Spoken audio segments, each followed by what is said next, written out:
सभी का एक बार फिर स्वागत है अपने यूट्यूब चैनल पर। तो आज की वीडियो में हम चर्चा करेंगे ललित नारायण मिथिला विश्वविद्यालय के विषय में। तो जैसा कि आप सभी को पता है, इस विश्वविद्यालय से आपके पीएचडी के लिए आवेदन मांगे गए थे और आप देख रहे होंगे कि आवेदन मांगने के बाद कई बार आपकी डेट भी बढ़ी थी ताकि और आवेदन आ सकें। उसके बाद जो आपका पैट का एग्ज़ाम यानी कि पीएचडी एडमिशन टेस्ट जो इन्होंने तिथि रखी थी, क्या तिथि थी वो? 9 मार्च 2025, ठीक है। तो इन्होंने उसे क्या है, स्थगित कर दिया कि आपका जो एग्ज़ाम है वो नहीं होगा, जो एंट्रेंस टेस्ट है वो नहीं होगा, आगे आपका जो एग्ज़ाम है वो टाल दिया गया। तो काफ़ी स्टूडेंट थे जो बार-बार मतलब कमेंट कर रहे थे कि कब इसका एंट्रेंस होगा। तो देखिए, ये तो यूनिवर्सिटी के ऊपर ही रहता है कि कब वो एग्ज़ाम को कंडक्ट कराएँ, ठीक है। तो सारी अथॉरिटी उनकी रहती है, जब वो कराएँगे तो वो ऑफ़िशियल न्यूज़ दे देते हैं, ठीक। तो अभी देखिए, हम यहाँ पर जो पेपर की कटिंग जो मिली है उसी के संबंध में यहाँ पर हम चर्चा करेंगे कि क्या दिया है इन्होंने। तो सीधे-सीधे लिखा है कि पहले 9 को थी पीईटी यानी कि पैट की परीक्षा, पीएचडी एडमिशन टेस्ट। तो अपरिहार्य कारण पता विश्वविद्यालय ने कर दिया स्थगित। कोई कारण इन्होंने बताए हैं जिसके कारण क्या आपकी परीक्षा को टाल दिया गया है, ठीक है। अब देखिए, अब यहाँ पर जो इन्होंने बोला था कि आपके 1-2 हफ्ते में आपको नई तिथि दे दी जाएगी, तो देखिए अब तक इन्होंने कोई तिथि दी नहीं है, जिससे जो स्टूडेंट बैठे हैं एडमिशन लेने की, देखिए हम देख रहे होंगे जेआरएफ जिनका क्लियर हुआ है और उन्होंने इस यूनिवर्सिटी से डाला है, ठीक है। तो जब तक आपका एडमिशन नहीं होगा तब तक आपको जेआरएफ भी नहीं मिलता। तो उन स्टूडेंट को ज़्यादा दिक्कत रहती है, क्योंकि कुछ स्टूडेंट ऐसे हैं जिनकी जेआरएफ की डेट नज़दीक आने वाली है, निकलने वाली है, तो उनके जेआरएफ होने का कोई मतलब नहीं रह जाता, ठीक है। और अभी तक जो विश्वविद्यालय है आपके एग्ज़ाम को कंडक्ट नहीं करा पा रहा। तो यहाँ पर ही इन्होंने जो परीक्षा नियंत्रक है उन्होंने क्या लिखा है कि अभी तक परीक्षा तिथि तय नहीं की जा सकती। उम्मीद है कि 1 सप्ताह के भीतर तिथि तय कर ली जाएगी। ये किन्होंने लिखा है, प्रोफेसर विनोद कुमार ओझा, ये परीक्षा नियंत्रक हैं, ठीक है। तो सीधी-सी बात है, अभी कोई डेट का इन्होंने कोई ऑफ़िशियल, अगर हम वेबसाइट को भी खोलेंगे तो कोई ऐसा न्यूज़ देखने को नहीं मिल रहा है। सिर्फ़ आपकी डेट पर डेट टाली जा रही हैं। तो यहाँ पर लिखा है कि ललित नारायण विश्वविद्यालय का पीएचडी एडमिशन टेस्ट 2023 कब होगा, यह अभी तक विश्वविद्यालय तय नहीं कर सका। इसे लेकर अभ्यर्थियों में असमंजस की स्थिति है।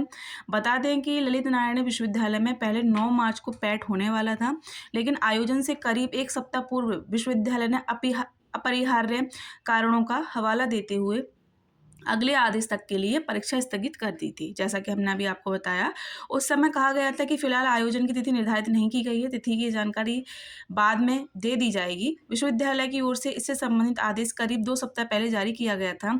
2 सप्ताह बाद भी विश्वविद्यालय पैट आयोजन की नई तिथि तय नहीं कर सका। चर्चा है कि भाषा विषय के प्रश्न पत्र से संबंधित कुछ गोपनीय कारणों से विश्वविद्यालय ने पूर्व से निर्धारित तिथि की परीक्षा स्थगित कर दी थी। आवेदकों को अब नई तिथि का इंतजार है।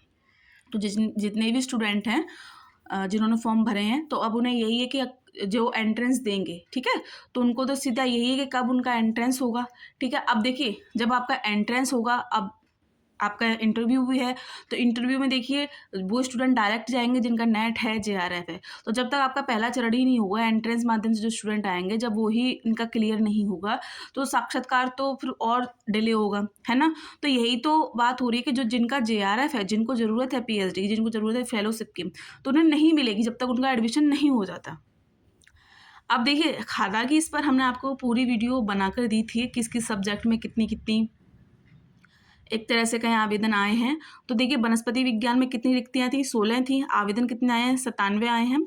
और छूट वाले आवेदक कितने हैं, 5। रसायन विज्ञान में 61 थी, 177 आवेदन आए हैं। वाणिज्य में 13 और 256 देखिए आवेदन आए हैं। वाणिज्य में कॉम्पिटिशन अच्छा खासा देखने को मिल रहा है। प्रबंधन में देखिए 4 सीटें हैं और 58 आवेदन आए हैं। अर्थशास्त्र में 28 हैं, 164 आवेदन आए हैं। और एजुकेशन में आपकी 40 सीट थी, जिसमें 258 आवेदन आ चुके हैं। अंग्रेजी में आपकी 70 सीटें थीं, 294। भूगोल में 18, 140 इस पर आवेदन आ चुके हैं। हिंदी में 50 सीटें, जिस पर 399 आवेदन आपके आ चुके हैं। इतिहास में 14 सीट, 343 आवेदन। मैथिली में 25 सीटें हैं, 66 आवेदन हैं। गणित में 22 सीटें, 198 आवेदन। दर्शन शास्त्र 37 सीटें, 40 आवेदन आए हैं।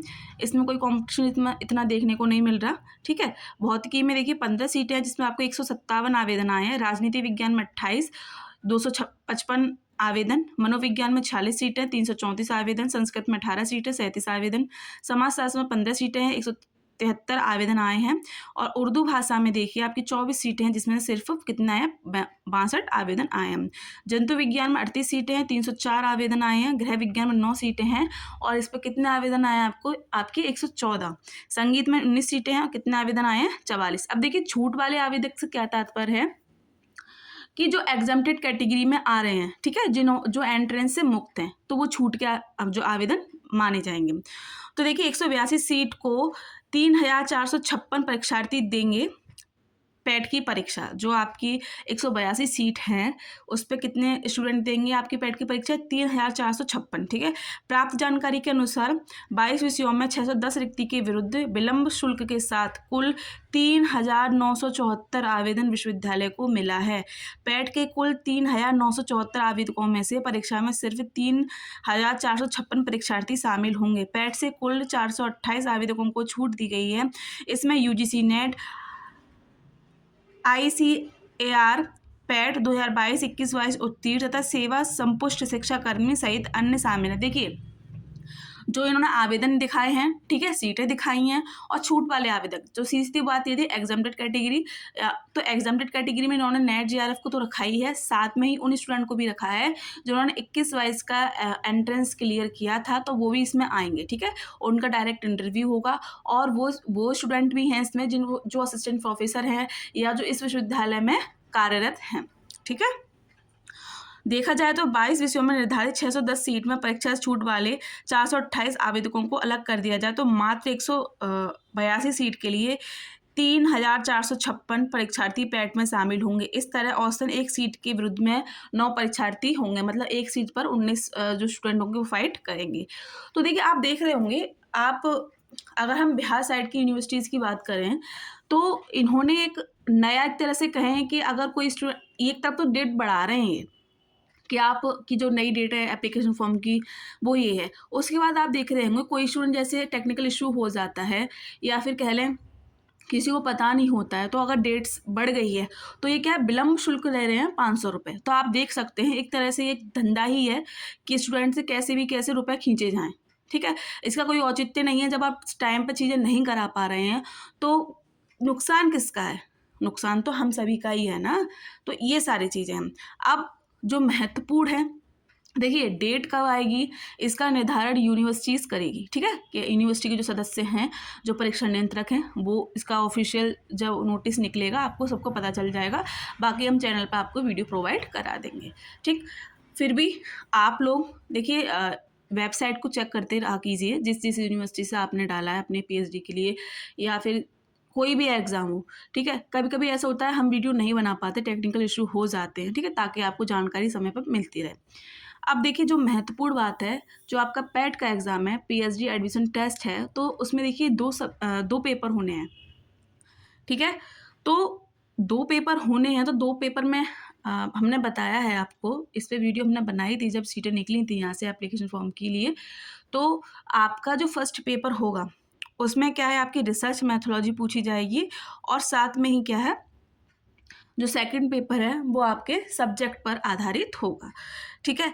तो रिसर्च मैथोलॉजी के साथ आपको टीचिंग ICT भी पढ़नी है क्योंकि यहाँ से प्रश्न बनेंगे, ठीक है। सब्जेक्ट जो आपने मास्टर तक पढ़ा है, यदि आप नेट की तैयारी कर रहे हैं, ठीक है, तो आपने जब नेट का सिलेबस देखा है तो चीज़ें आपकी वही मिलेंगी, बस करना क्या है आपको रिवीजन करना है।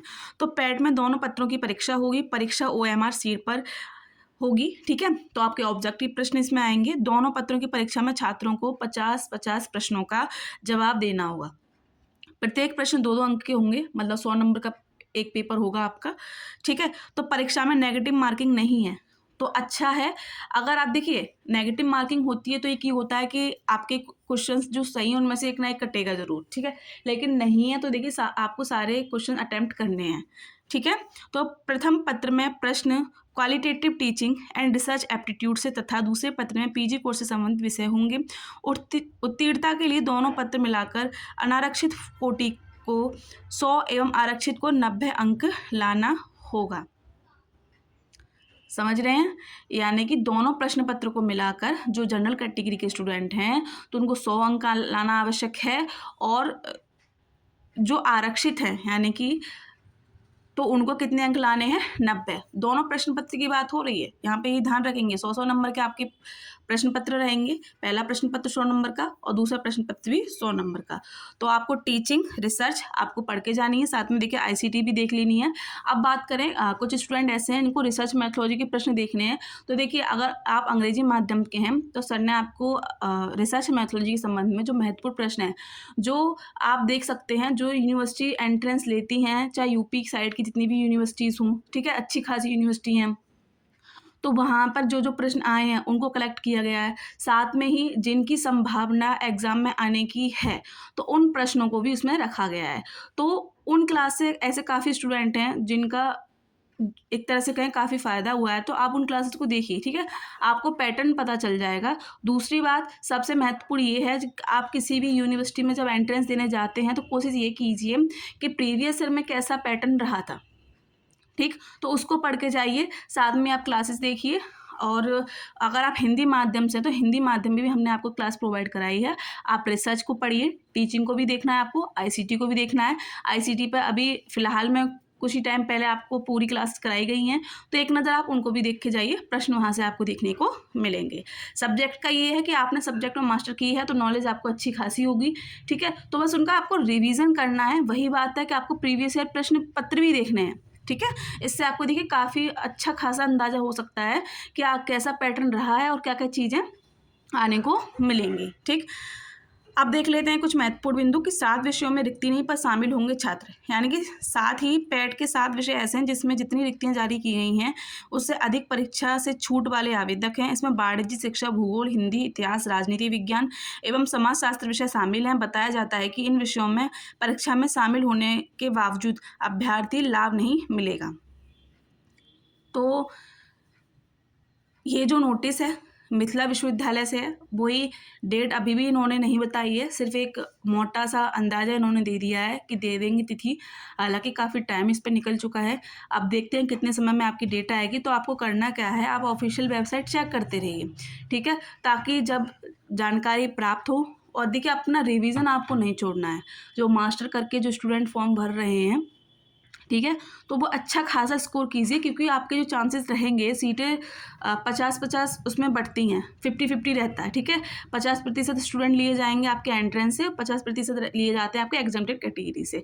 तो जितना अच्छा आपका स्कोर रहेगा उतने आपके चांसेस ज़्यादा हैं। दूसरी बात, आपका जब साक्षात्कार होगा तो साक्षात्कार भी निर्धारित करेगा आपके एडमिशन को, तो इस पर भी आपको ध्यान देना। आपका शोध प्रस्ताव भी महत्वपूर्ण रहेगा, तो पहले से ही अपना माइंड सेट बनाकर चलिए कि मुझे किस पर आपको रिसर्च प्रपोजल बनाना है। अगर रिसर्च प्रपोजल कैसे बनाना है, क्या फॉर्मेट रहता है, तो देखिए इस पर आपको अंग्रेजी माध्यम ने सर ने अच्छे से समझाया है, आप वीडियो देख लीजिए। और हिंदी माध्यम अगर आपको देखना है तो आप देख सकते हैं, इस पर भी हमने आपको बताया है जो हिंदी साहित्य के स्टूडेंट हैं, ठीक है। तो आज की वीडियो में इतना ही। ऐसी कोई और जानकारी हमें किसी विश्वविद्यालय से मिलेगी तो आपको समय रहते बता दी जाएगी। तो बने रहें अपने चैनल के साथ। बहुत बहुत धन्यवाद।